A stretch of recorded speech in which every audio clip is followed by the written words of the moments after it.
Good morning everyone. तो स्वागत है आप सभी लोगों का एग्जामिन यूट्यूब चैनल पे। तो फिर से मैं आप लोगों की नींद खराब करने आ चुका हूँ। एनटीपीसी का मॉक सीरीज जो डेली 9 बजे आप लोगों के बीच में लेकर आता हूँ, ठीक है। तो चलिए, सबसे पहला सवाल आपके स्क्रीन पे आ चुका है और पहला सवाल ये है 3/4 1+1/3 को बच्चों क्या लिख सकते हो आप? 4/3 लिख सकते हो मल्टीप्लाई। इसके बाद बोल रहा है 1+2/3, तो इसको हम लोग क्या लिखेंगे 5/3। इसके बाद बच्चे देखो यहां पर क्या दिया है, एक में से 2/5 याद, तो बच्चे कितना आना चाहिए 3/5 मल्टीप्लाई। इसके बाद 1+6/7 ये हो जाता है आपका 13/7 मल्टीप्लाई। एक में से 12/13 गया तो बचेगा 1/13। बोलो हाँ या ना। अब यहां से हम लोग उसको सॉल्व कर लें, तो ये बताओ 3 से 3 कैंसिल, 4 से 4 कैंसिल, 5 से 5 कैंसिल, 3 से 3 कैंसिल, 13 से 13 कैंसिल, आखिरी में कहानी बची सिर्फ 1/7 की। देखो कितना सिंपल सा सवाल था, कुछ भी नहीं था इस सवाल के अंदर, ठीक है। उम्मीद करता हूं आपके समझ में आ गया होगा, ठीक है। चलिए अगला सवाल देखो भाई। चलो ये सवाल देखो, फटाफट से करके बताओ मेरे को।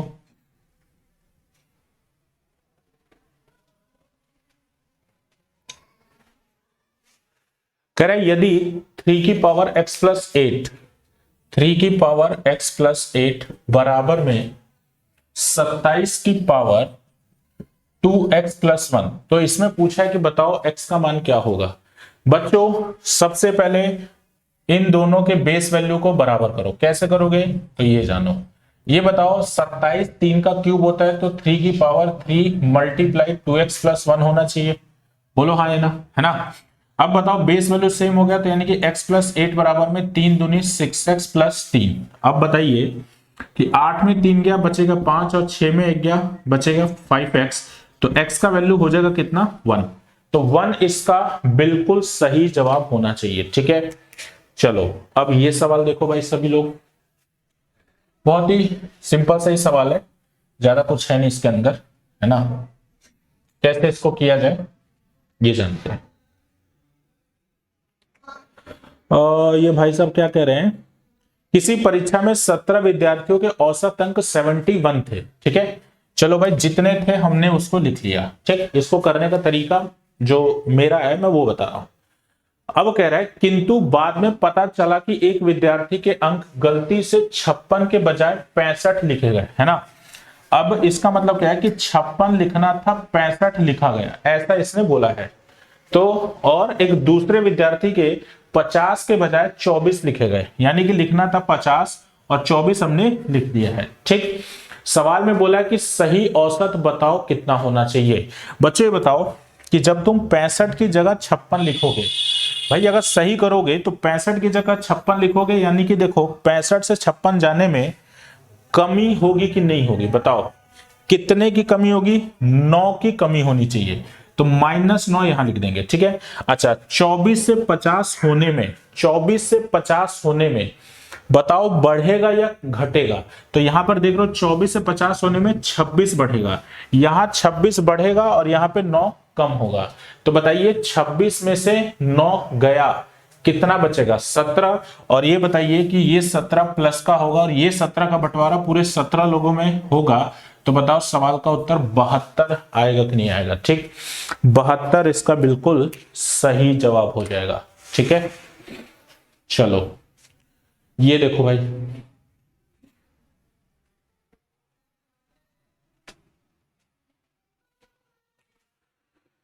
कह रहा है एक आदमी अपनी संपत्ति को इस प्रकार विभाजित करता है कि उसके पुत्र और पत्नी के शेयर तथा पत्नी और पुत्री के शेयर का अनुपात दोनों का ही 3:1 हो, है ना। यानी कि जो उसका बेटा है और जो उसकी वाइफ है और जो उसकी बेटी यानी कि डॉटर है, ठीक है, ऐसे लिख लिया आपने। तो ये बताइए कि पुत्र और पत्नी का शेयर और तथा पत्नी और पुत्री का शेयर, मतलब ये भी रेशियो 1:3 है, तो ये 1 होगा तो ये 3 होगा, है ना। और ये भी 1:3 का है, तो बताओ ये 3 होगा तो 9 होना तय है कि नहीं है, बताओ मेरे भाई, है ना। सवाल में बोला है कि बताइए यदि पुत्री को पुत्र से 10,000 कम का शेयर मिलता है, बेटी को बेटे से 10,000, यानी यहां 8 कम आ रहा है, 8 किसके बराबर 10,000 के, 8 अगर 10,000 के, सवाल में तुमसे पूछा है कि बताइए पूरी संपत्ति का मूल्य कितना होगा, यानी कि 9 3 12 और एक 13 का मान निकाल लो। कैसे? 10,000 बटे में 8 मल्टीप्लाई 13, है ना, 4 के पहाड़े में 2 बार में, 4 के पहाड़े में 25 100 बार में, और 2 के पहाड़े में बताइए 2 एकम 2, 2 दूनी 4, 2 पचे 10, 0। अब बताओ बच्चों, जब 1250 को 13 से मल्टीप्लाई करोगे, है ना, कितना आना चाहिए? तो मेरे हिसाब से 12,500 और फिर उसके 12 तिया 36, यानी कि लगभग जो है ये 16,000 के करीब, और 16,000 से बड़ा ही आंसर जाएगा, तो यानी कि 16,250 आंसर होना चाहिए। ठीक है, 16,250 यही इसका सही जवाब होगा। ठीक, चलो ये वाला सवाल करो भाई फटाफट से, ये वाला सवाल जल्दी से मेरे को करके देखें कौन बताता है। 20 लीटर मिश्रण में 20% अल्कोहल और शेष पानी है, यदि उसमें 4 लीटर पानी और मिला दिया जाए तो नए मिश्रण में अल्कोहल का प्रतिशत बताओ कितना होगा, ये हमसे पूछा जा रहा है। ठीक है, कैसे सॉल्व करेंगे ये भी जान लो।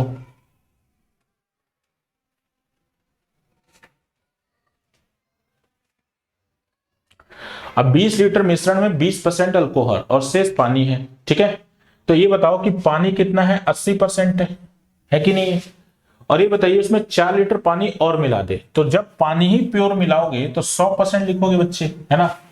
अब वो कह रहे हैं नए मिश्रण में अल्कोहल का प्रतिशत कितना होगा, ये हमसे पूछा है ना, जब हम लोग 4 लीटर पानी मिलाएंगे। तो बच्चों ये बताओ कि 20 लीटर ये आपका क्या है, पूरा मिश्रण था, 4 लीटर तुमने पानी मिला दिया। ठीक है, अब बताओ कि जो भी मतलब जो भी आंसर होगा इसके इसके बीच में कोई भी नंबर मान लो, है ना।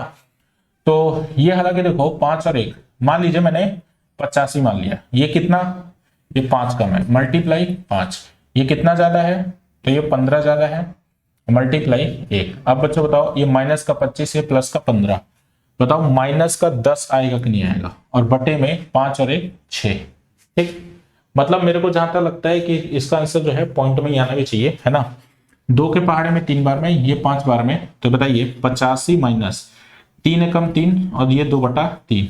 अब बताओ अब देखो इसको सॉल्व करें, 85 में 1 गया 84, अब 84 में 2/3 भी घटा दो तो बचेगा 83 से 1/3%। लेकिन ध्यान देना ये तुम्हारा पानी है, इसने अल्कोहल पूछा है, तो अगर 83 सहित 1/3% तुम्हारा पानी होगा तो अल्कोहल का परसेंटेज होना चाहिए 16 सहित 2/3, ये आंसर होगा भाई। ठीक है, चलो ये सवाल देखो कैसे करेंगे।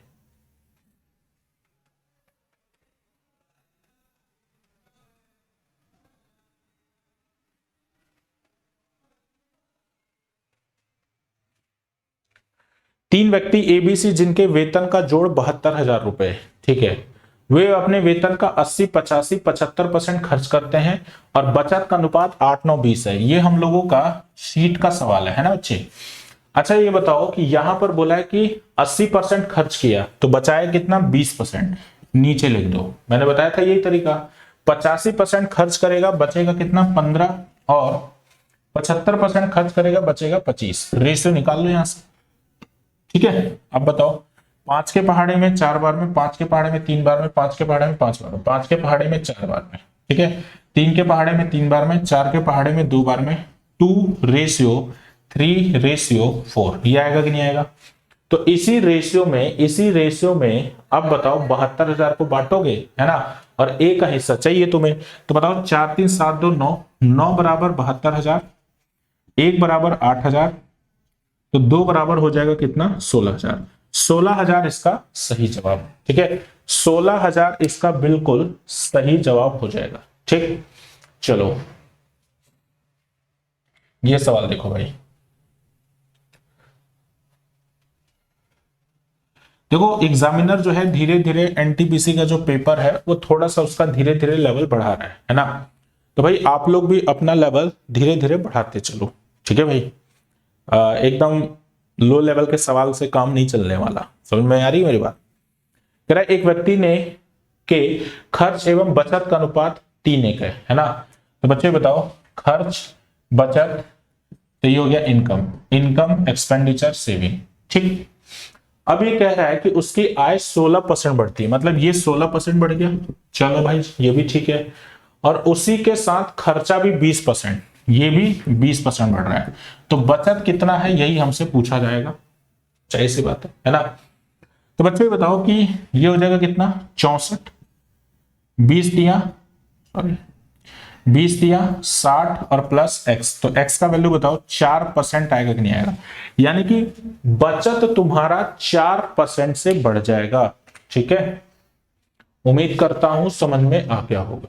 चलो ये सवाल देखो भाई सभी लोग फटाफट से।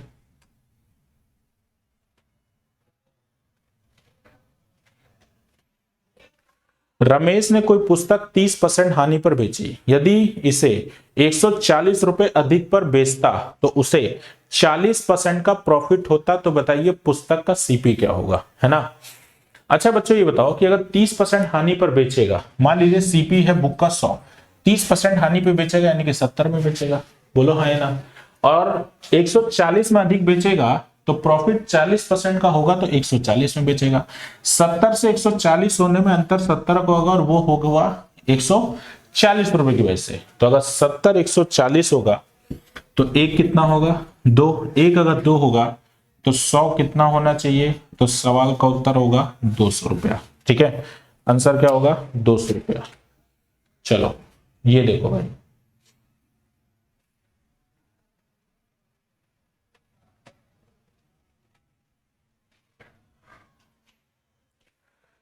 एक बिल में 35% छूट देने पर और 2 बार क्रमगत 20% की छूट देने पर 22 रुपए का अंतर आ रहा है। अब बच्चों ये बताओ कि अगर तुमने एक जगह 35% छूट दिया और दूसरी जगह 20% और 20% के 2 सक्सेसिव बट्टे दिए, है ना, तो दोनों में प्राइस का अंतर 22 रुपए का अंतर आ रहा है, उस बिल का राशि पूछा है ना।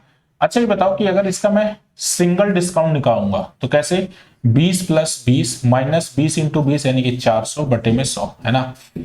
अब बताओ 20 20 40, 40 में 4 गया 36। तो ये बताइए ये 35% का था, ये ओवरऑल 36% का 1% का अंतर आया और वही जो है 22 रुपए का अंतर दिया जा रहा है।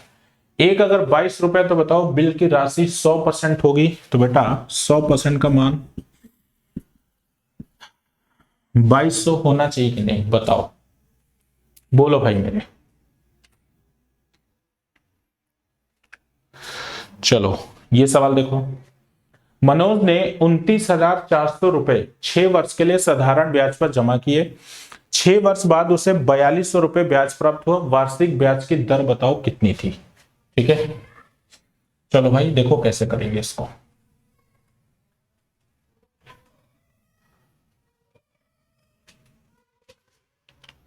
ये बताओ अगर 29,400 रुपए वो 6 वर्ष के लिए साधारण ब्याज पर जमा करता है, ठीक है, और 6 साल के बाद उसे 42 रुपए ब्याज के रूप में मिल रहा है ना, तो वार्षिक ब्याज की दर पूछी गई है, कैसे निकालेंगे ये जानो।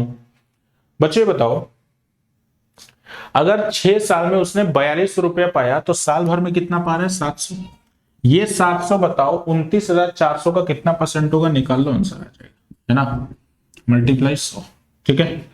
अब बताओ ये जीरो ये जीरो ये जीरो कैंसिल होगा कि नहीं होगा, ठीक है। अच्छा अब देखो तो अब ये किससे जाना चाहिए, 7 एकम 7, ये 7 से जाएगा, 7 चौके 28, 7 दूनी 14 गया। अच्छा अब ये 21 बार में और ये 50 बार में, चलो हो गया खत्म, अब नहीं जाने वाला। अच्छा बताओ 21 दूनी होता है 42 और बचेगा कितना 8 और बटे में 21, तो 2 सहित 8 बटे 21% है ऑप्शन में, पहला ही ऑप्शन है भाई, ठीक है। चलो ये देखो भाई,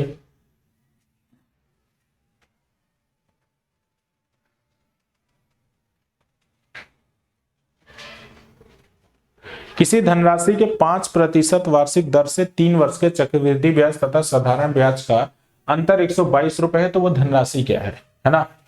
तो बच्चों ये बताओ कि अगर 5% बोल रहा है तो 5% 1/20 होगा, है ना। मैंने आप लोगों को एक ट्रिक बताया, हालांकि देखो फॉर्मूला लगाना चाहते हो तो फॉर्मूला ये होता है CISI का 3 साल का डिफरेंस का फॉर्मूला होता है PR/100 का होल स्क्वायर 300 प्लस R बटे में 100 होगा। तो अब देखो आप लोग कैसे निकालोगे, सुनो 20 या 60 प्लस 61, 61 बराबर बताओ कितना आएगा 122 रुपए, है ना। अच्छा मूलधन मानना है तो 20 का क्या मानोगे क्यूब, 20 का क्यूब कितना होता है 8000। अगर 61 122 होगा तो 1 2 होगा तो 8000 बताओ किसके बराबर होगा 16000 के। ठीक है 16000 इसका बिल्कुल सही जवाब। ठीक 16000 इसका बिल्कुल सही जवाब। ठीक है बच्चे, चलो अब हम लोग इसको करते हैं। देखो इस तरह का सवाल काफी फेमस है, कई बार सोचो मैंने आप लोगों को सेशन में करवा चुका हूं, लाइव सेशन में ही, है ना। जवाब दो भाई सभी लोग, मिस डॉल, पौंडी जी। चलिए स्टैनी और पॉल एक कार्य को 28,800 में तय करते हैं, उनमें एक अकेला वह कार्य 36 दिनों में पूरा कर सकता है और दूसरा उसे 48 दिनों में। एक विशेषज्ञ की मदद लेकर वे अगर काम को 12 दिन में पूरा कर देंगे, है ना, तो सवाल पूछा कि बताइए उस विशेषज्ञ को कितना पारिश्रमिक देगा, मतलब भाई उसका भत्ता कितना होगा, है ना। भाई यहां पर तय ये हुआ था कि स्टैनी और पॉल करेंगे, है ना, लेकिन ये लोग नहीं कर पा रहे हैं, ये तीसरे व्यक्ति की मदद ले रहे हैं। अब भाई ठेका स्टैनी पॉल ने लिया, लेकिन जब तीसरे की मदद ले रहे हैं तो भैया तीसरा तो पैसा मांगेगा ना, तो उसका कितना हिस्सा होगा यही हमसे पूछा जा रहा है। तो बच्चे बताओ स्टैनी 36 दिन में और पॉल 48 दिन में। अब बच्चों बताओ कि अगर 36 और 48 का अगर मैं एलसीएम निकालने जाऊं तो बताइए कितना होना चाहिए, 144, है ना, बोलो होगा। 36 के पहाड़े में 4 बार में, जबकि 48 के पहाड़े में 3 बार में होगा। अब बच्चों एक चीज बताओ कि यहां पर सुनो, मैंने आपको एक बात बोला है कि देखो स्टैनी पॉल और जो भी एक तीसरा व्यक्ति है वो, ठीक। अब इन तीनों ने मिलकर अगर काम 12 दिन में खत्म किया है तो भाई जो जितना काम करेगा उसको पैसा भी उतना ही मिलेगा। ऐसा नहीं है कि तुम कार्य क्षमता के हिसाब से पैसे का बंटवारा करोगे, ये गलत है। ठीक है, ये अगर आप अपनाते हो तो ये कॉन्सेप्ट गलत है कि भाई पैसा जो है काम के मतलब पैसा जो है एफिशिएंसी के हिसाब से बांटा जाता है। वो तब हो सकता है जब तुम्हारा तीनों लोगों का समय बराबर हो जाए। अगर तीनों लोगों का टाइम बराबर हो जाए तो एफिशिएंसी के हिसाब से बांट दो, लेकिन भैया अलग अलग है। मतलब कुल मिलाकर आपको ध्यान में रखना है कि पैसा हमेशा काम के हिसाब से बढ़ता है। तो बताइए स्टैनी भाई साहब बताओ एक दिन में 4 काम तो 12 दिन में कितना काम, तो 12 चौक 48, है ना। और पॉल भाई साहब एक दिन में 3 काम 12 दिन में 36 काम, बोलो हाँ है ना। ठीक है, तो ये जो तीसरा व्यक्ति है ये कितना करेगा, तो देखना सभी बच्चे भाई टोटल काम आप लोग का कितना है, टोटल काम 144 है, 8 और 6 14, 4 3 7 1 8। बताइए कि ये 0 14 में 8 या 6, यानी कि बाकी का जो 60 काम है वो कौन करेगा, वो आप लोग का तीसरा व्यक्ति करेगा। अब इसी रेशियो में तुम बंटवारा कर दो, तो बताओ ये रेशियो निकाल लो, 12 के पहाड़े में 4 बार में, ये 3 बार में और ये 5 बार में, बोलो कटेगा, बोलो भाई। अब बताओ कि 4 3 5 के अनुपात में तुम बंटवारा करो और तीसरे व्यक्ति का हिस्सा चाहिए, तो 4 3 7 7 5 12, तो ये जो 12 होगा ये 28 कितना दिया है 28,800 के बराबर हो गया, और हमें 5 की वैल्यू चाहिए, तो 28,800 बटे में 12 मल्टीप्लाई में 5, है ना। तो बच्चों बताओ कि 12 के पहाड़े में 12 दूनी 24, 4 बचा, 12 चौके 0 0। अब बताओ कि 2400 को जब तुम 5 से गुणा करोगे तो 12,000 आना चाहिए कि नहीं आना चाहिए, यानी कि ये जो तीसरा व्यक्ति है इसके हिस्से में 12,000 रुपए की राशि जानी चाहिए। ठीक,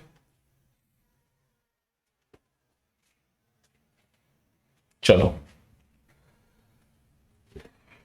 ये सवाल देखो भाई, इसको कैसे किया जाए।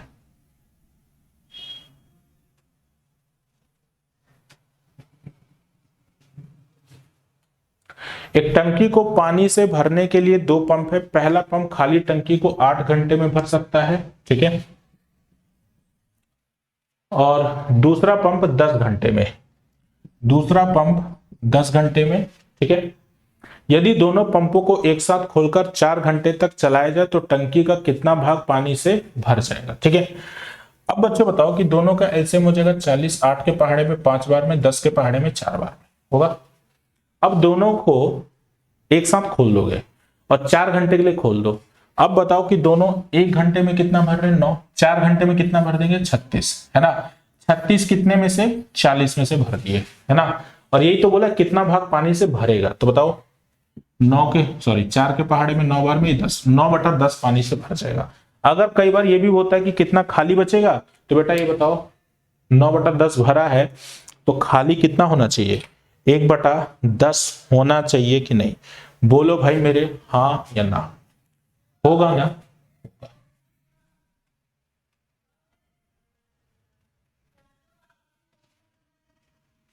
चलो ये देखो, एक व्यक्ति ने 9 घंटे में 99 किलोमीटर की दूरी तय की।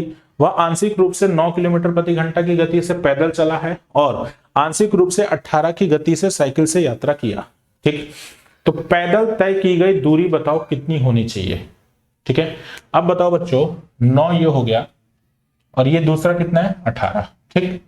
अब बच्चों ये बताइए कि ये 9 से और ये 18 से, तो एवरेज स्पीड कितना होना चाहिए, तो 99/9 करोगे तो कितना आएगा, 11।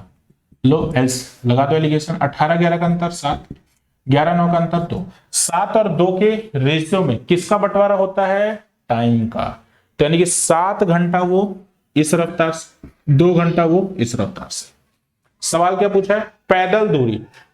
तो पैदल दूरी, पैदल रफ्तार 9 थी ना, तो बताइए उसमें 7 घंटा चला है, तो 9 × 7 यानी कि कितना किलोमीटर होना चाहिए, 63 किलोमीटर, ठीक। 63 इसका बिल्कुल सही जवाब, ठीक। चलो अब भाई ये सवाल देख लो।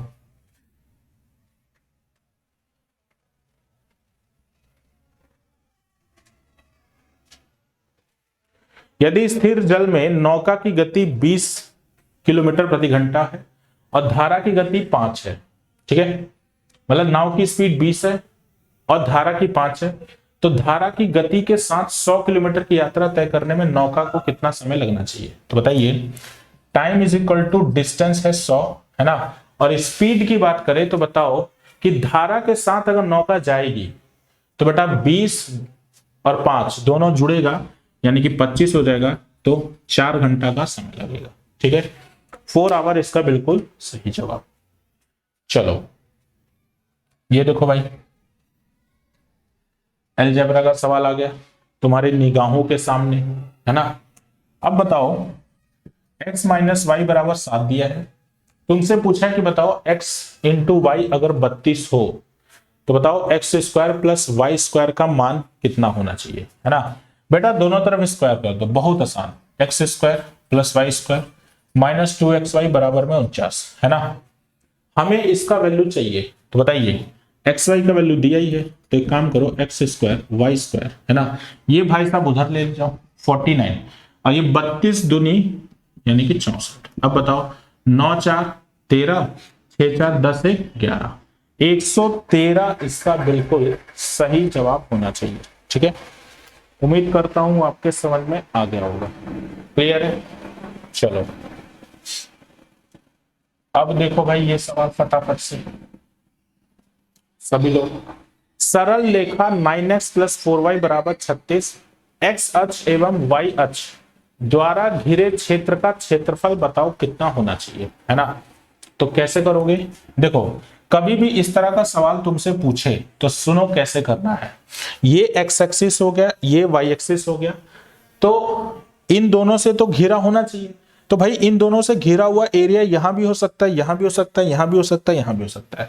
अब निर्भर ये करता है कि वो जो लाइन की इक्वेशन दे रखी है उसमें x और y वैल्यू क्या देगा। बच्चों उसका वैल्यू निकालने के लिए क्या करो कि 9x 4y = 36 दिया है, तो इसको इंटरसेप्ट फॉर्म में चेंज कर दो। इंटरसेप्ट फॉर्म में चेंज करने के लिए करना क्या होता है, इसको 1 बनाना है और इसको 1 बनाने के लिए इसको 36 से डिवाइड करोगे, तो यहां भी 36 है और यहां भी 36 है, तो ये हो जाएगा x/4, ये हो जाएगा y/9 और ये हो जाएगा 1, यानी वो x एक्सिस पे 4 काटेगी, ठीक है, एक्स एक्सिस पे 4 काटेगी, ठीक, और वाई एक्सिस पे 9 काटेगी, ठीक है, यानी कि कहीं यहां पर होगा 0,9। अब बताओ कि यहां से यहां इसको हम लोग जोड़ देंगे, तो ये बताइए कि ये वाला जो एरिया है यही आपको निकालना है। तो बताओ टोटल एरिया क्या होगा, हाफ। बेस देखो यहां पर कितना दिया है 4, और हाइट यहां पर बताओ कितना दिया है, ये देखो 9। तो 2 के पहाड़े में 2 बार में 9 दूनी 18, ये इसका सही जवाब होगा, नहीं कि 18 इसका बिल्कुल सही जवाब होगा। ठीक, चलो अब हम लोग ये सब करते हैं।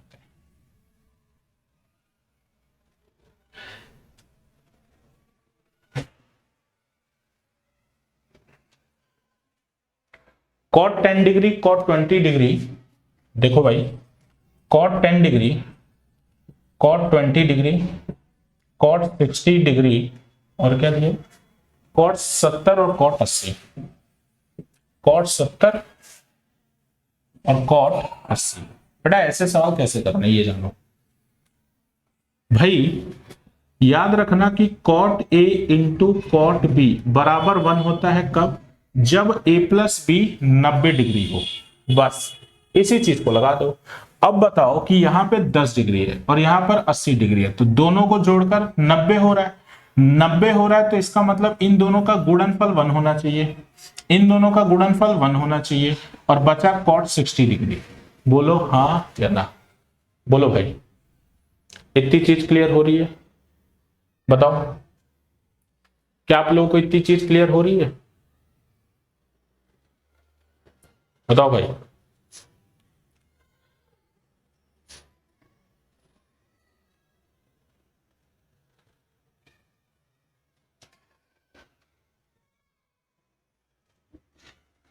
ठीक है, क्लियर? अच्छा अब देखो कई बच्चे ये भी कहेंगे कि सर cot 60 का क्या करें, है ना? तो भाई देखो cot 60 का करना कुछ नहीं है, cot 60 की वैल्यू तो आपको पता ही है, इसका जोड़ा, इसको जोड़े की जरूरत है ही नहीं, बताओ, है ना? अच्छा देखो जैसे कई बार बच्चे वैल्यूज वगैरह भूल जाते हैं, तो मैंने बताया भी है, खैर है ना, ज्योमेट्री में बताया भी था कि देखो ये 60 डिग्री है, तो इसके सामने हमेशा √3 रखो, और यहाँ पे 1 और यहाँ पे 2, बस। अब यहाँ से cot 60 निकाल लो। अब cot थीटा तो पता होना चाहिए ना भाई, cot थीटा क्या होता है, बेस अपॉन परपेंडिकुलर। तो बताइए cot 60 इसका मतलब क्या होना चाहिए, 1/√3। तो सवाल का उत्तर 1/3। ठीक,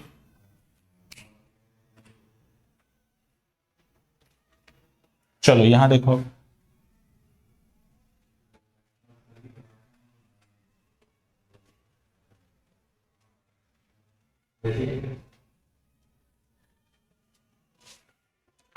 सूर्य का उन्नयन कोण 30 डिग्री से बदलकर 45 डिग्री हो जाता है, और एक खंबे की परछाई की लंबाई 4 मीटर कम हो जाती है, तो खंबे की लंबाई बताओ कितनी होगी, है ना?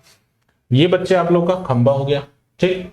सूर्य का उन्नयन कोण 30 से बदलकर 45 हो गया, ऐसा इसने बोला, मतलब पहले था 30, ठीक, यहां पर, और फिर उसके बाद हो जाएगा यहां 45, ठीक। और परछाई बताओ 4 मीटर कम हो गई, मतलब ये जो चीज है ये आप लोग को 4 मीटर दिया हुआ है ना? खंबे की लंबाई मतलब ये पूछा है। अब बच्चों बताओ ये 45 है, तो ये अगर h होगा तो ये भी h होगा आप लोग का, बोलो हाँ या ना? ठीक है, ये 30 है, 30 के सामने h है, तो मतलब कि ये पूरा कितना होना चाहिए, ये √3h होना चाहिए, बोलो भाई। इन दोनों का जो डिफरेंस है वो 4 मीटर दिया है, तो h को कॉमन ले लो, तो √3 - 1 बराबर में 4, तो h का वैल्यू हो जाएगा 4 में √3 - 1, ऊपर नीचे मल्टीप्लाई कर दोगे √3 + 1 से, है ना? तो आपके पास हो जाएगा, देखो 3 में 1 गया 2, और 2 से कट जाएगा, तो 2 कॉमन √3 + 1, है ना? ये आंसर हो जाएगा। अरे अच्छा, अरे यार ये वैल्यू वगैरह रखवा रहा है, तो बेटा वैल्यू तो रख ही लोगे ना। बताओ ये 1.73, तो 2.73, 2.73 का डबल कर दो, तो 2 3 6, 2 7 14, 2 4, यानी कि 5.464 आंसर होना चाहिए, ठीक है? वैल्यू रख के कर लेना, ठीक। चलो ये सवाल देखो, अब देखो ज्योमेट्री का सवाल आ गया भाई। अब आप लोगों के पास ज्योमेट्री का सवाल आ रहा है, ठीक है भाई। कह रहा है ट्रायंगल एबीसी का केंद्रक जी है, ठीक। ट्रायंगल एबीसी का केंद्रक जी है, चलो भाई, जैसा जैसा कह रहा है वैसा वैसा तुम बना लो। ठीक है भाई, तुमने बोला कि एबीसी का केंद्रक जी है, हमने मान लिया। लो भाई, जी यहां पर होगा। केंद्रक किससे बनता है? मीडियन से। ये तो भाई पता ही होगा आपको, बता ही रखा हूं। ठीक। माध्यिका एडी और बीई समकोण पर प्रतिच्छेदित करती है। एडी और बी मतलब कि ये एडी हो गया, ये बीई हो गया, है ना। जब ये एक दूसरे को काटेंगे तो ये बच्चे 90 डिग्री बनाएगी, ऐसा इसने कहा। ठीक। अब आगे देखो क्या कह रहा है। यदि एडी बी की लंबाई, अच्छा एडी बी की लंबाई दे भी रखी है बच्चों, ये बताओ अगर एडी की पूरी लंबाई 9 सेंटीमीटर है और हमें पता है कि जो केंद्रक होता है इसको 2 और 1 के रेशियो में बांटता है, ये 2 रेशियो में तो ये 1 रेशियो में, तो बताइए 9 सेंटीमीटर को 2 और 1 के रेशियो में बांटोगे तो ये 6 सेंटीमीटर ऊपर वाला और 3 सेंटीमीटर नीचे वाला होना चाहिए। ठीक। आगे देखो, और बी की लंबाई 12 सेंटीमीटर, तो इसको भी 2 1 में बांटोगे तो बच्चे ये 8 सेंटीमीटर का होगा और ये 4 सेंटीमीटर का। तो तुम खुद सोचो, जब इसने ए बी की लंबाई पूछ ली तो बताओ अगर ये 90 है, ये 8 सेंटीमीटर, ये 6 सेंटीमीटर, तो भैया ए बी जो है 10 सेंटीमीटर होना चाहिए। देखो कितना सिंपल सा सवाल। और मुझे पता है कि आप लोग पता नहीं इसके बारे में क्या क्या सोच रहे होंगे इस सवाल के बारे में। ठीक है। अच्छा अब देखो, जैसे ये सवाल है, अब इस सवाल के बारे में मुझे पता है कई बच्चे ये सोचेंगे कि अरे सर इतना कठिन सवाल आप करवा रहे हैं, वो भी एनटीपीसी के लिए। अभी देखना ये सवाल कितना इजी होगा, अभी आप लोगों को हंसी आ जाएगी। ठीक है, अभी देखते रहना। इतना इजी सवाल है ना, आप लोग वाकई में कहोगे कि सर ये तो कुछ भी नहीं था। ठीक है। दी गई आकृति में एक छोटा वृत्त एक बड़े वृत्त की को बिंदु P पर स्पर्श कर रहा है तथा उसके केंद्र O से होकर गुजरता है।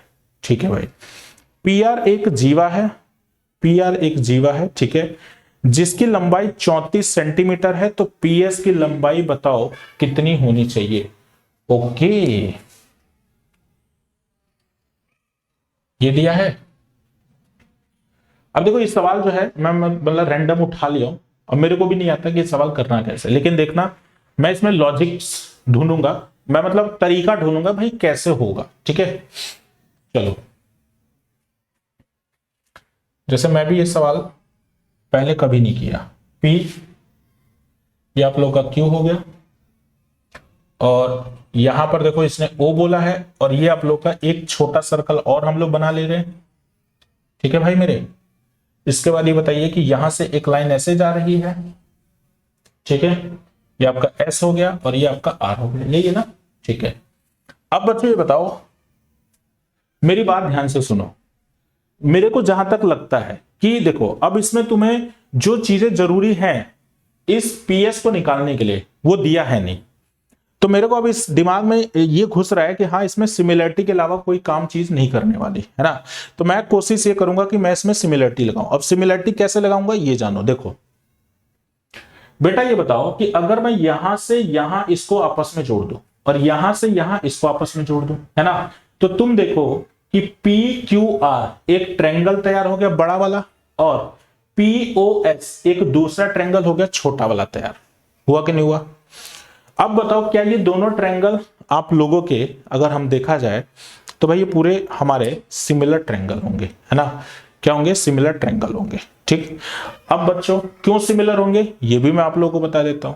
भाई सिमिलर क्यों होंगे इसका भी रीजन है मेरे पास, ऐसा नहीं है कि मैं बस ऐसी हवा में बात कर दे रहा हूं। ठीक है ना भाई, ये बताओ कि जरा ये बताओ कि अगर ये पूरा देखते रहना, ये पूरा जो होगा ये क्या होगा? आपका डायमीटर होगा, है ना, और ये सेंटर है तो इसका मतलब ये जो होगा क्या होगा? रेडियस होगा। अरे होगा, ये रेडियस होगा। अच्छा, बड़े वाले सर्कल का रेडियस छोटे वाले सर्कल का डायमीटर है, सीधी बात है ना। तो इसका मतलब अगर बड़े वाले ट्रायंगल का रेशियो 2 होगा तो छोटे वाले ट्रायंगल का रेशियो 1 होगा। तो इसी प्रकार से बताओ PR का रेशियो 2 होगा तो PS का रेशियो 1 होगा। और हमें पता है कि अगर PR की वैल्यू 34 है तो PS की वैल्यू 34 का आधा यानी कि 17 सेंटीमीटर इसका सही जवाब। लो, कुछ भी नहीं करना था इसमें। ठीक है, समझ में आई बात मेरी? नोट कर लो, फिर बढ़ते हैं अगले सवाल पे। लो अगला सवाल भी आ गया।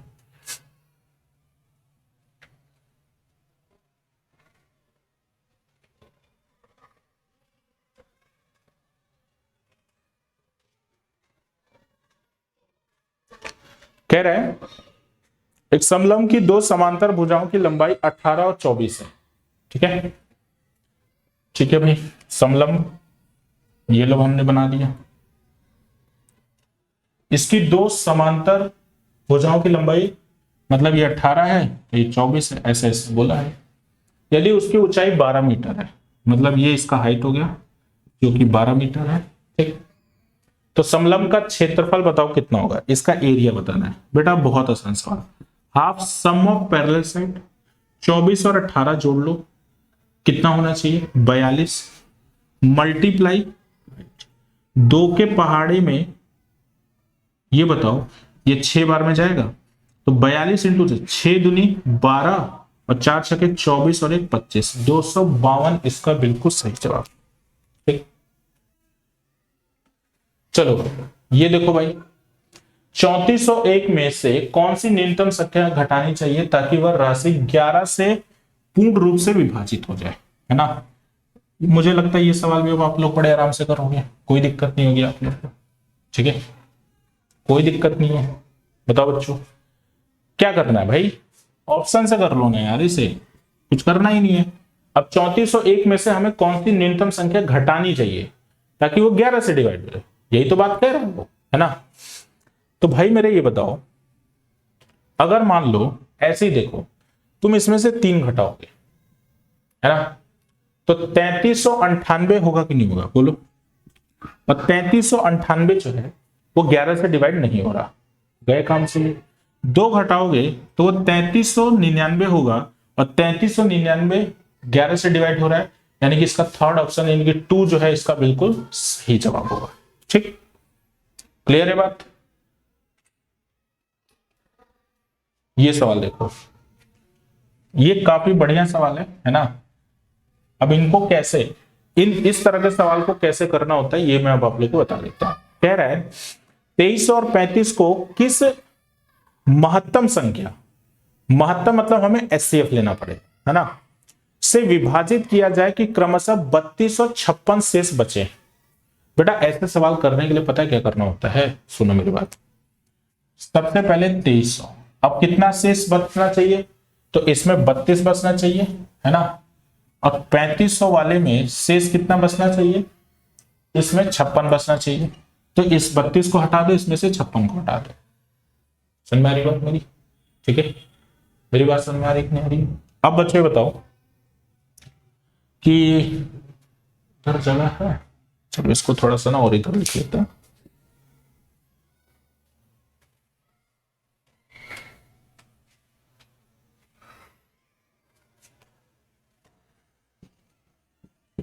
इसमें से 3200 और इसमें से 56, ठीक।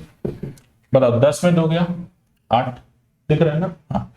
9 में 3 गया 6, और ये 2, ये 2। यहां पर देखो, 10 में 6 गया 4, 9 में 5 गया 4, और ये कितना हो जाएगा 4, और ये 3, ठीक।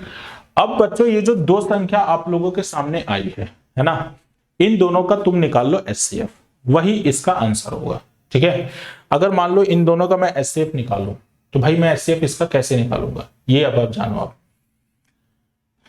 कभी भी किसी भी दो नंबर का एचसीएफ निकालने के लिए वही हम लोग डिवाइड करते हैं, वही ना एक तरीका है हमारे पास, है ना।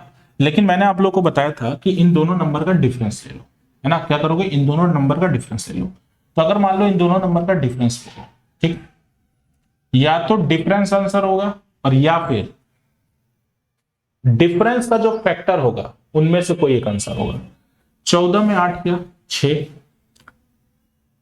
13 में 6 गया 7, है ना, और 3 में 2 गया 1, और यहां पे 3 में 2 गया 1, 1176 आएगा।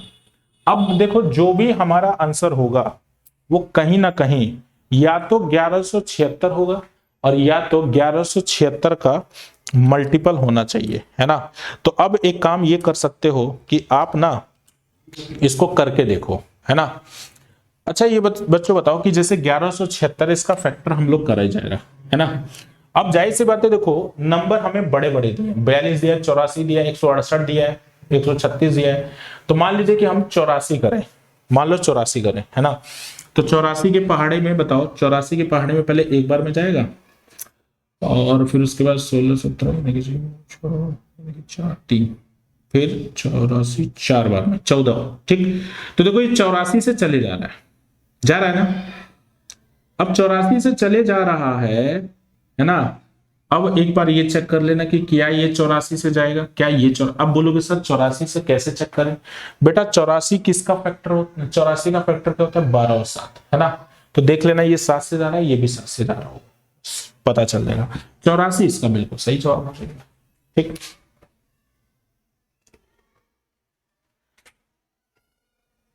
खत्म हो गया, ठीक है। तो ये थे आज के हमारे सवाल, है ना। तो चलिए फिर, उम्मीद करता हूं आप लोगों को अच्छा लगा होगा सेशन। फिर मैं आप लोगों के बीच इसी तरीके से मिलते रहूंगा, ठीक है ना। और बिल्कुल परेशान नहीं होने का, हमारे साथ इसी तरीके से जुड़े रहिए। Okay, thank you everyone. और एक चीज और, अगर कोई भी बच्चा हमारा पेड बैच ज्वाइन करना चाहता है तो 8 फरवरी से उस बैच के जो एडमिशन है शुरू हो चुके हैं, 4 यानी कल से ही शुरू हो चुके थे, है ना। तो उस बैच में आप लोग एडमिशन अगर लेना चाहते हो आप जरूर लीजिए। वो बैच पूरा एसएससी टारगेटेड रहेगा, लेकिन अगर कोई बच्चा अदर गवर्नमेंट जॉब की भी तैयारी करता है तो उसको लिए भी वो बेनिफिशियल रहेगा ही रहेगा, ठीक है। तो 8 फरवरी से शाम 4 बजे से वो बैच जो है चालू हो रहा है। शाम 4 बजे से मैथ्स रहेगा और शाम 5 बजे से इंग्लिश रहेगा। मैथ्स मैं लूंगा और इंग्लिश आपके सिंटू सर लेंगे। और बैच की फीस मैथ्स की 1499, इंग्लिश की 1499, और अगर आप मैथ्स और इंग्लिश दोनों कंबाइन करके लेते हैं तो फीस केवल और केवल 2299 रहेगी, ठीक है। तो चलिए, okay, thank you everyone and have a nice day. जय हिंद।